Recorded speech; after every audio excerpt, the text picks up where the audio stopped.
Professeur Michel Benoît, merci beaucoup d'être intervenu à notre 9e rencontre régionale d'affaires psy. Alors vous êtes intervenu sur un sujet original, le psychotraumatisme de la personne âgée, urgence du dépistage. Alors d'abord, je vais vous laisser le soin de vous présenter et puis nous dire aussi peut-être quelles sont les fausses idées qu'on a effectivement sur le psychotraumatisme de la personne âgée. Je vous laisse. Alors, je suis Michel Benoît, je suis professeur de psychiatrie de l'adulte et de la personne âgée au CHU de Nice et à l'Université Côte d'Azur. Je suis également co-responsable du Centre régional psychotraumatisme PACA, et d'où mon intérêt à la fois pour le psychotraumatisme et chez les personnes âgées.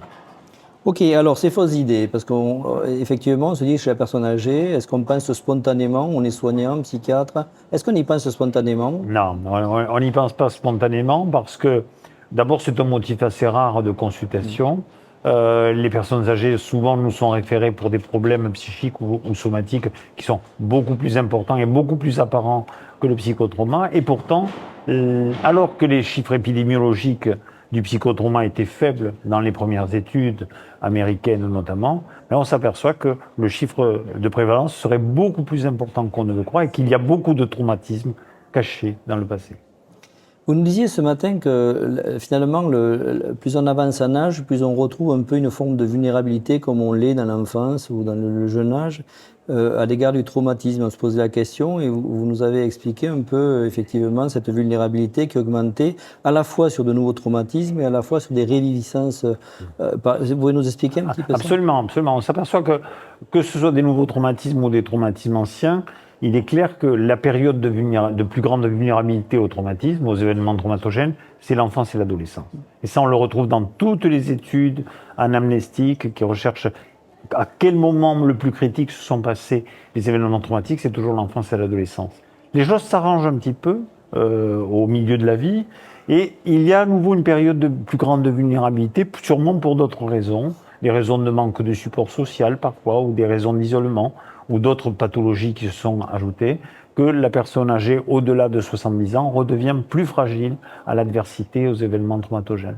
D'accord, alors peut-être dernière question, syndrome post-traumatique, traumatisme, psychotraumatisme, et puis l'arrivée dans l'âge, les démences, les troubles cognitifs, comment tout ça Alors ça a été retrouve? Ça a été étudié dans les deux sens en effet. On s'aperçoit que d'abord, il y a un certain nombre de personnes âgées atteintes de maladies Alzheimer ou maladies apparentées qui vont mettre à jour, alors qu'elles ne l'avaient pas abordé récemment, qui vont mettre à jour des traumatismes anciens. On peut l'expliquer sûrement de plusieurs façons. Est-ce qu'il s'agit d'un relâchement du contrôle cognitif? Est-ce qu'il s'agit d'une plus grande vulnérabilité perçue du fait de l'installation de la maladie cognitive? Il est probable que les deux raisons surviennent. Deuxièmement, on a un certain nombre d'arguments pour montrer dans des études comparatives que les personnes qui ont subi un psychotraumatisme durable et qui ont longtemps réexpérimenté les symptômes, ont un risque augmenté de développer un jour un trouble neurocognitif, comme une maladie Alzheimer. Donc il y a un lien qui va dans les deux sens. Le psychotrauma peut favoriser probablement un certain nombre supplémentaire de maladies neurocognitives, et inversement, la maladie neurocognitive, mais parfois à jour, d'accord, fait revivre des événements psychotraumatiques. Professeur Michel Benoît, merci beaucoup pour ces quelques mots. Merci à vous. Merci à vous.